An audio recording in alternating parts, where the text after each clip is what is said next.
I tell you, I never had any luck with animals either, you know? When I was a kid in my sandbox, the cat kept covering me up.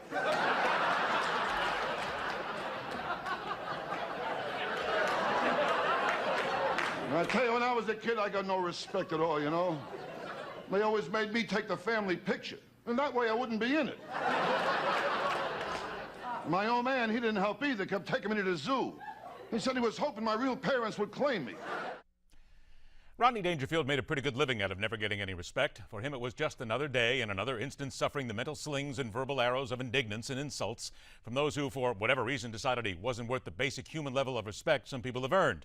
Of course, in reality, Dangerfield was one of the most respected entertainers of his era, hardworking, dedicated to his craft. No respect when Rodney said it was funny because we could all identify with being given the short end of that stick sometime in our life, personally or professionally.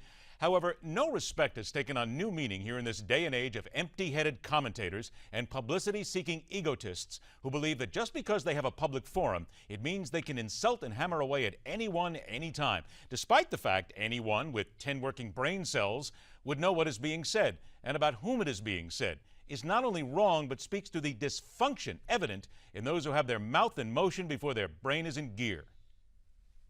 Michelle Obama is so, like, the Duchess when she speaks kind of about she is. By the way, they're not just... be eating? She needs to drop a few.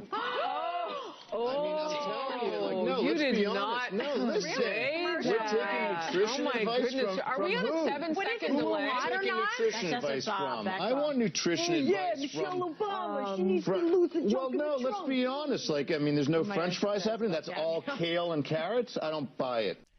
You may not like Barack Obama. You may not like Michelle Obama. You may think they are the greatest blights upon the land since the plague, but this is still the First Lady of the United States of America. She's not running for office. She doesn't hold any elected office, and she uses her position to take stands on issues she, as First Lady, believes are important. As such, she has automatically earned the same respect one would give Laura Bush, Barbara Bush, Rosalind Carter, or even Hillary Clinton, until she became a politician in her own right and then became fair game for criticism. But even then, there was no need to launch such galactic mindless personal attacks as the one that dribbled from the mouth of this so-called medical professional who is so insufferable in bringing attention to himself, he has no issue insulting the First Lady of the United States. Then again, if we're being honest, as we always are on this show, why should we be so shocked that someone with no apparent ability to distinguish personal attacks from political commentary thought nothing of taking a controversial former elected governor of an American state not only to task, but to ridicule and insult, calling for her to be punished as American slaves were once disciplined? In 1756, he records that a slave named Darby catched eating canes, had him well flogged and pickled, then made Hector, another slave, in his mouth. This became known as Darby's dose, a punishment invented by Thistlewood that spoke only of the slave owner's savage and inhumanity. And he mentions a similar incident again in 1756, this time in relation to a man he refers to as Punch. Flogged Punch well, and then washed and rubbed salt, pickle, lime juice and bird pepper. Made Negro Joe in his eyes and mouth. I could go on, but you get the point. When Mrs. Palin invokes slavery, she doesn't just prove her rank ignorance, she confirms that if anyone truly qualified for a dose of discipline from Thomas Thistlewood, then she would be the outstanding candidate. Martin Bashir resigned from the network in the wake of his comments, or as we say in broadcasting, he resigned, wink, wink, say no more. He deserved his exile because once again, he, like so many others, made the conscious decision to make an attack so intimate, so descriptive, so personal. It demanded notice and a loss of status.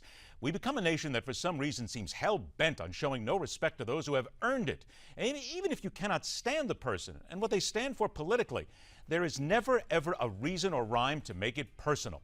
The person who does that leaves no doubt as to their own lack of common decency and common sense, but certainly overflowing with a bloated sense of self-worth and importance, deserving of no respect at all from intelligent people.